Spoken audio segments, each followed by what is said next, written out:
આપના ધારાસભ્ય ચૈતર વસાવાની નાંદોદ ગરુડેશ્વર અને તિલકવાડાની અગર ખડગદા વડિયા આમલેથામાં જનસભામાં જનસાગર ઉમટી પડ્યો હતો।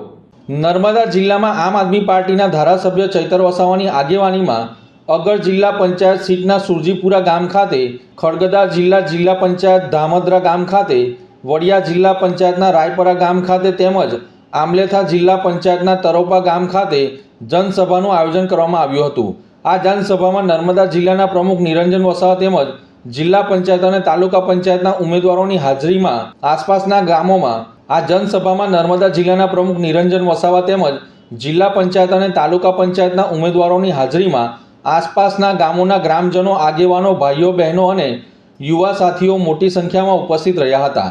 જનસભા દરમિયાન ચૈતર વસાવા અને તેમની ટીમનું ભવ્ય સ્વાગત કરવામાં આવ્યું હતું અને આવનારી સ્થાનિક સ્વરાજની ચૂંટણીમાં આમ આદમી પાર્ટીના તાલુકા અને જિલ્લા પંચાયતના ઉમેદવારોને જંગી બહુમતીથી જીતાડવાની ખાતરી આપવામાં આવી હતી। તમામ સમાજના લોકો પરિવર્તનની ઈચ્છા સ્પષ્ટ જોવા મળી હતી।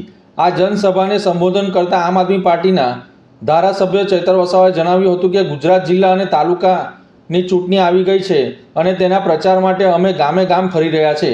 આ પ્રસંગે મારી સાથે નર્મદાના ઉમેદવાર, શહેર જિલ્લા બેઠક તેમજ ગરુડેશ્વર તાલુકાના ઉમેદવાર અને આગેવાનો ઉપસ્થિત છે। ગામ અને આસપાસના વિસ્તારોના વડીલો, યુવકો, માતા બહેનો મોટી સંખ્યામાં ઉપસ્થિત રહ્યા છે। એ જોઈને સ્પષ્ટપણે દેખાઈ રહ્યું છે કે પરિવર્તન આવી રહ્યું છે। છેલ્લા 30 વર્ષથી આપણે ભાજપની સરકારને સત્તામાં લાવી છે અને તાલુકા, જિલ્લા, રાજ્ય અને દેશમાં લાંબા સમયથી ભાજપનું શાસન ચાલી રહ્યું છે, જેની સ્થિતિથી સૌ કોઈ વાકેફ છે। 2022ની વિધાનસભાની ચૂંટણી દરમિયાન લોકોમાં એવી માન્યતા હતી કે ગુજરાત ભાજપનું ગઢ છે અને આમ આદમી પાર્ટી આગળ નહીં વધી શકે, પરંતુ આજે પરિસ્થિતિ બદલાઈ રહી છે। આજે ગુજરાતમાં આશરે 6000 જેટલા ઉમેદવારો આમ આદમી પાર્ટી તરફથી ઊભા રાખવામાં આવ્યા છે અને ભાજપ સામે સાચી ટક્કર હવે આમ આદમી પાર્ટી આપી રહી છે।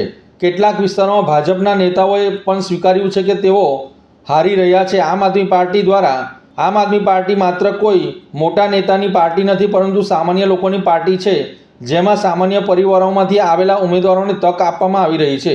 તેમણે ગ્રામજનોને અપીલ કરી છે કે આ વખતની ચૂંટણીમાં પરિવર્તન માટે આગળ આવે અને આમ આદમી પાર્ટીના ઉમેદવારોને જીતાડે તેવી માંગ કરી હતી।